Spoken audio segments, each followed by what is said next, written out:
We now move on to the Q&A section, and we are pleased to have Professor Wang Yushan, Professor Hanneman, and the 5 subject conveners to answer questions from the floor. The first question is that, will the assessment panel evaluate proposals from green PIs and other PIs separately? And how does the assessment panel maintain a fair procedure to evaluate proposals from the green PIs and other PIs? Thank you very much for the question.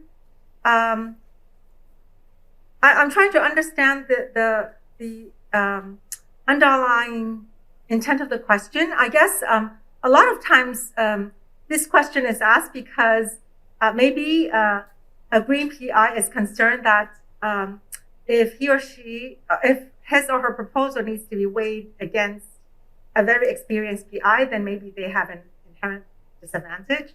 But please be assured that, in fact, the green PI, the proposals from green PIs are assessed together, and then we move on to the proposals of the regular PIs. So indeed, they're separately evaluated. Again, I think we have the privilege tonight that we have our panel conveners. All of them are here. So I'd like to invite our panel conveners to speak if some comments come to mind. Yes, I think we evaluate the proposal according to the merit. So no matter who is a green PI or the experienced PI, because we fund because the proposal is competitive, not to comparing whether or not the green PI taking advantage or the experienced PI taking advantage in the evaluation process. May I also add that, in fact, the success rate for our green PIs is, may I say, significantly greater than the regular PIs this year. We have another question from the Hong Kong Metropolitan University. The question is about an institutional development scheme collaborative research grant. And the question is that what are the roles of co-PIs for such CRG proposals? For example, should a co-PI lead a team of a subject discipline for a collaborative research grant project, and other investigators not having this role should only serve as co-Is? Thank you for the question. So the actual team formation should, I must say that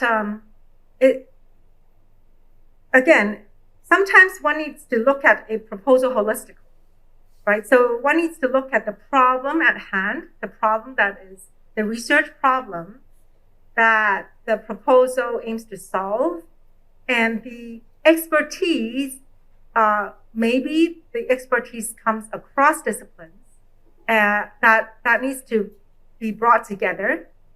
And the PI needs to oversee the entire coordination, the coordination of the entire project.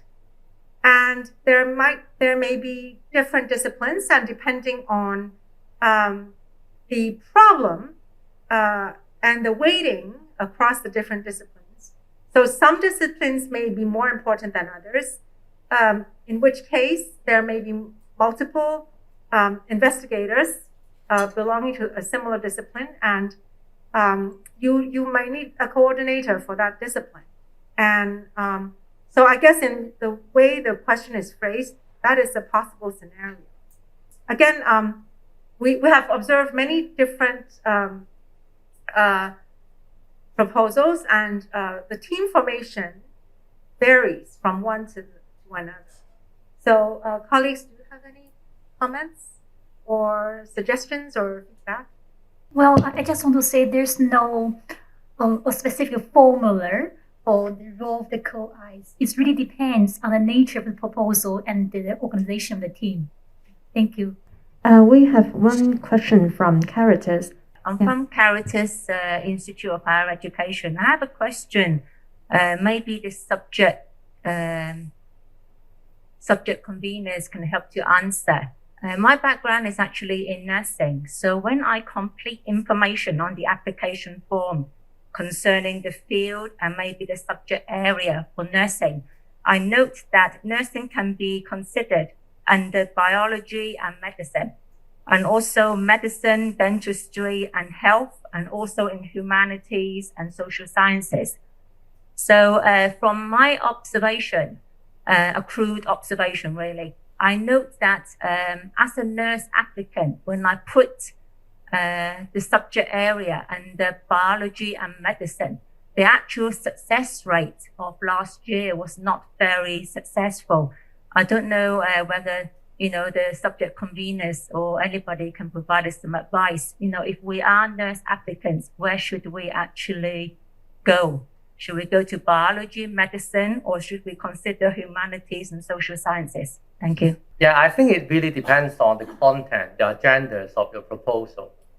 So, the nursing proposal, just judging by the title, you may think that that's more related to biology medicine. But if the content's working on like machine learning, big data in the scope under the nursing, and then that may be considered in the other panel as well. And if the proposal that named it with nursing, but it's talking about the interrelationship of people, the approach of the consulting patient, and then that may be considered in others. And I think it all depends on the agendas of the proposal. We have another question about proposal preparation is that how important is an applicant's track record to the success of an application? If an applicant is interested on a research topic but does not have the related research background, is it still possible for him or her to apply for the RG funding? Thank you for the question. As I tried to pinpoint in my presentation earlier, the PI's track record is rather important. Again, one would like to, as a reviewer, we ask the question, what is the research problem you're undertaking, and why are you one of the best persons most suitable to undertake this research investigation? That may span the next several years, depending on the duration that you're trying to cover in your proposal. So the track record is important. Of my colleagues wish to add something, or Kenneth who's online? I would like to raise some points about the track record. Yes, in my panel, the human science, it is talking about how your work is related to your previous studies. For example, if you have some pilot studies on the topic, that will be a very good evidence for telling us that this will be your previous work, and then you would like to extend your research on some particular topics, so that the reviewers will have the confidence that you can have the ability to carry out the proposed research. This may be a kind of the track record that we would like to identify, that you have done some previous work on it. It doesn't mean that it will be a large project, but you have done some pilot work on it. Therefore, in the past, we know that the institute may have some internal research grant for supporting the colleagues to do some small-scale work. With this kind of the experience and also the pilot data, that will be helpful for the reviewers to understand your work. And also for another kind of the track record is about your work on some particular data analysis. Because if you would like to carry out a large-scale quantitative or qualitative research, if we do not know your pilot work on some particular research studies, we may have some difficulties in assessing whether you can carry out such kind of the data analysis. This is what I observed in previous reviewers' comments, because if you claim that you want to do the quantitative analysis, but without any knowledge or background in this kind of the data analysis, that may cause some difficulties for the reviewers to make the judgment on whether you can carry out the proposed research. The next question is from Hong Kong Metropolitan University. Hi, this is Anthony, and I'm now a researcher at the School of Arts and Social Sciences. So I'm interested in the FDS scheme, and as a green PI, I wonder if it's better or advisable to have somebody who is more experienced to be a co-I of the project. Thank you. Thank you, Anthony. So as green PI, I think as green PI, it's important for you to pick the right problem for yourself to solve, and also having a co-I will also fill in some experience gaps. So if you invite a co-I, then it will be advisable for you to spell out in your proposal how the two of you will work together, and how the collaboration between the PI and the co-I will contribute towards the implementation of the research plan. The next question is about a budget. The question is that can an applicant ask for funding for supporting staff like a research assistant or senior research assistant, and also at the same time apply for teaching relief?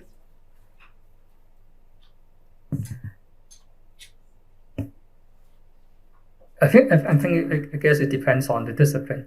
Now, for any type of budget request, you have to have a good justification to see why do you want to ask for the money. Now, for example, you say that, I want to ask for some support because I'm very busy. I have to teach a lot of courses. Well, that is a good reason, right? And then you say that because I'm very busy, I don't have time, and therefore I ask for some money to do some teaching relief to find a replacement teacher. I think that is very reasonable. But then if you say that, well, because I'm very busy, I don't have time, therefore I have to hire a senior RA who can operate independently to do the work for me, then the panel will have a question to see, why are we funding you? Because the purpose of FDS is for a development of the researcher. So it is not a subcontracting exercise. So if I give you money and then you subcontract your work to somebody else to do the work for you, then the panel will say, why should we be funding you? But that said, suppose that you are in a discipline that require a lot of human labor intensive. Now that can be different. But if you are in a certain kind of topic in which you can really do the research by yourself, but your argument is such that because I have to teach a lot and therefore I don't have time and therefore hire somebody else to do the work for me, well then the panel will probably cut some of your requests.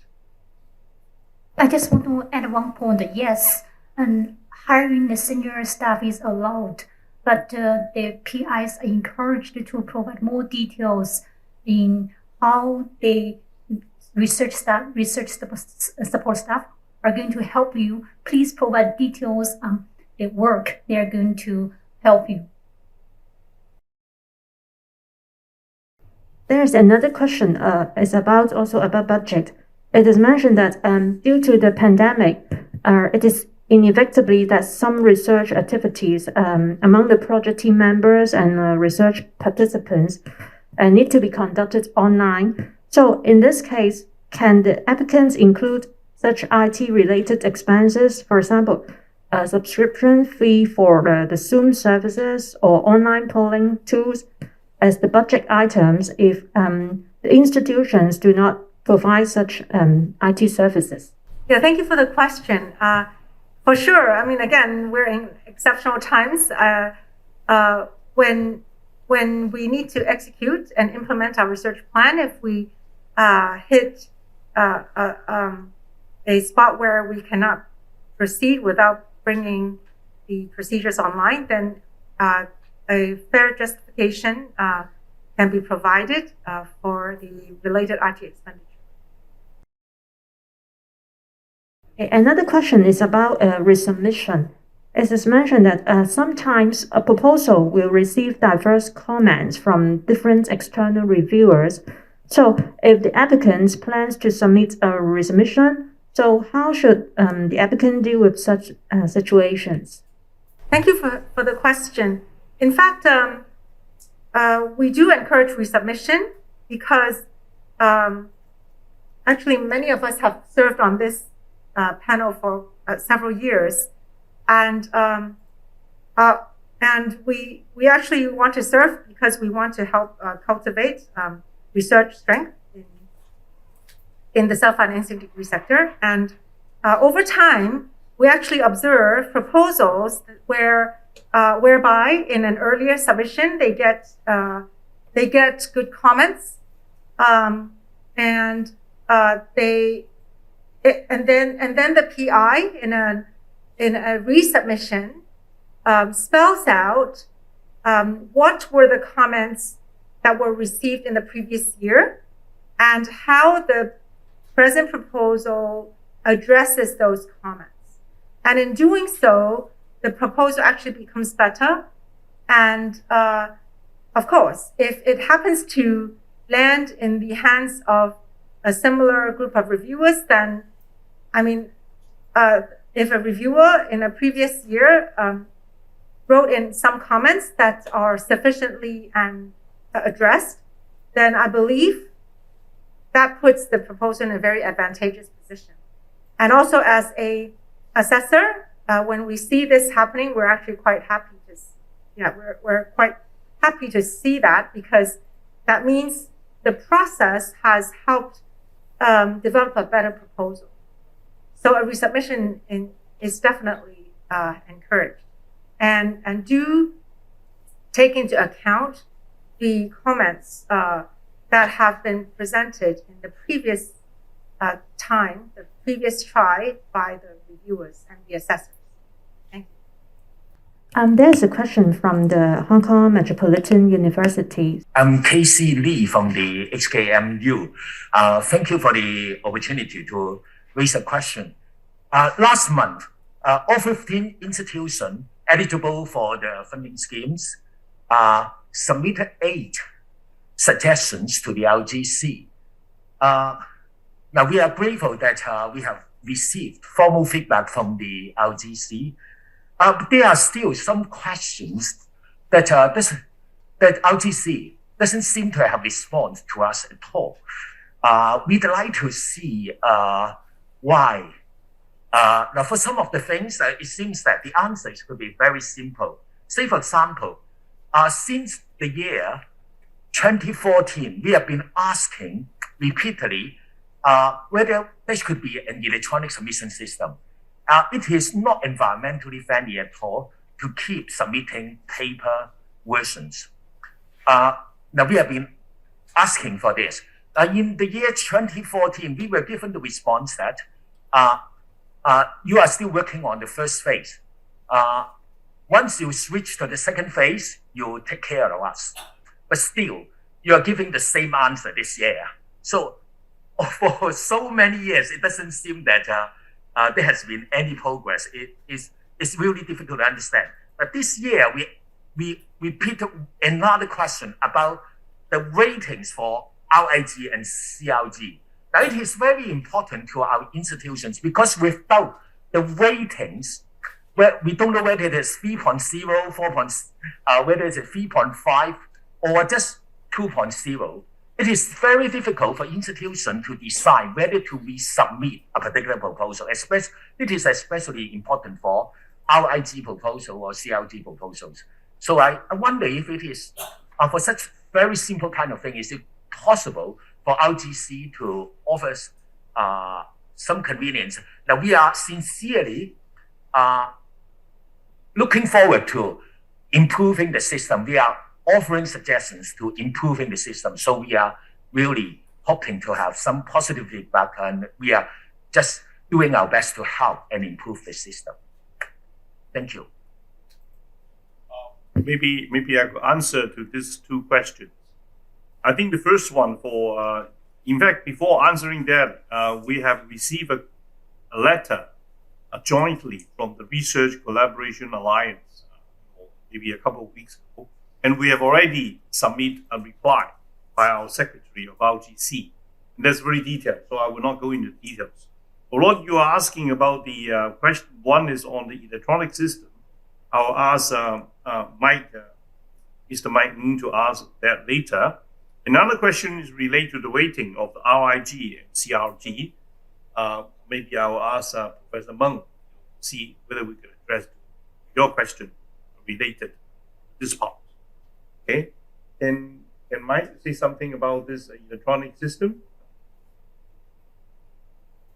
As we have mentioned in the reply that we have given recently about the inquiry of the electronic system, actually, our colleagues have been working hard to try to upgrade our existing electronic system, which is already applicable to some of our funding scheme under RGC.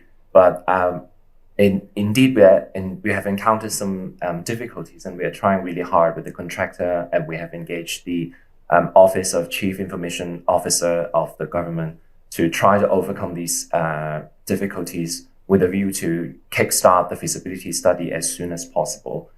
Please trust that we are listen to your opinion, and we know the urgency, and we are working really hard to try to get over all the difficulties and launch the electronic system as soon as possible.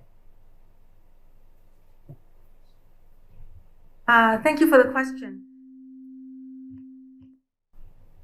I must stress that operationally, about the release of the scores, I think the Secretariat will probably handle it in terms of the reply. But from the assessor's point of view, in fact, when a proposal, if you're seeking to resubmit a proposal, in fact, the most important elements to pay attention to would be the comments. So that means I'm suggesting that, let's say if one gets a 3.0, if a proposal gets a 3.0, as opposed to another proposal getting a 3.5, does that mean that the 3.5 should resubmit and the 3.0 should not? I don't believe that there's a clear relationship there. I think the importance is the actual key points of improvement lies in the comments. So I would encourage the PIs who are considering resubmission to think through the proposal. Again, think through the assessment criteria that we have put in great effort to go through tonight. Think through the assessment criteria and pick and select worthwhile research problems that fit yourself as the PI or your team as a collaborative research proposal. And also think through the feasibility, the methodology, the feasibility, and the innovativeness leading to research impact. So it's really the holistic picture that we're after. Honestly, I don't really think that the actual absolute magnitude of the scores may speak critically on whether one should resubmit. I would like to take this opportunity to thank all the speakers, and particularly Professor Meng, for giving very stimulating and very useful presentation. And even I learned a lot. I think it's great. Particularly like Dr. Veronica Mack was talking about, you need to convince the reviewer, right? You need to think from their viewpoint. Convince that you can do the project. That's very important. And actually, Professor Meng is saying that we encourage resubmission. And Dr. Mack is talking about revision. So resubmission is a major revision, because while your resubmission or your revision, you would purify your idea, purify your methodology. That's very important. So although Professor Meng is giving a talk about how this project is assessed, in fact, it's almost like how proposal should be written. So what you're saying is very important. Particularly, you mentioned about the FDS, which are individual grants. You mentioned 5 points, including objective, research, design, feasibility, innovativeness, and research impact. I think these are golden rule for how to write an individual grants. So I think today's talk and speaking for the 3 speakers and particularly as among is very useful. And I'm sure that this could help yourself. And I know many of you are attending this, via the Zoom, but still some other colleagues, they cannot attend. I just want to let you know, all this has been video taped. So I think the RGC would provide all these lectures or presentation about how to improve your proposal. So I think the speakers, they are giving all their suggestions crystallized from their past experience, which will be very useful to you.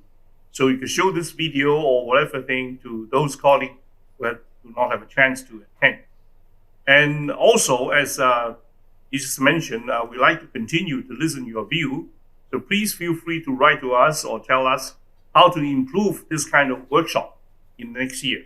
So we think the workshop is very useful. And if there's anything we could do it to improve it, we'll be very glad to do it. Happy to do it. So without any further ado, I would like to once again take this opportunity to thank all our speakers, Professor Meng, all our subject conveners for their views. And I wish this is useful to you. Thank you very much. Thank you, Chairman. Actually, we now come to the end of today's workshop. We would like to thank again Professor Wang Yikshan, the Chair of the Research Grants Council, Professor Herman, Chairman of the Assessment Panel, and Professor Chan Chi-Ting, Professor George Kwan, Professor Julie Lee, Professor Chris Wong, and Professor Kenneth Sin, subject convener of the Assessment Panel, and our 3 guest speakers, Professor Louis Chan, Dr. Veronica Mack, and Professor Siu Wen-Chi, and all of you for joining our workshop. I hope all of you enjoyed the workshop this evening.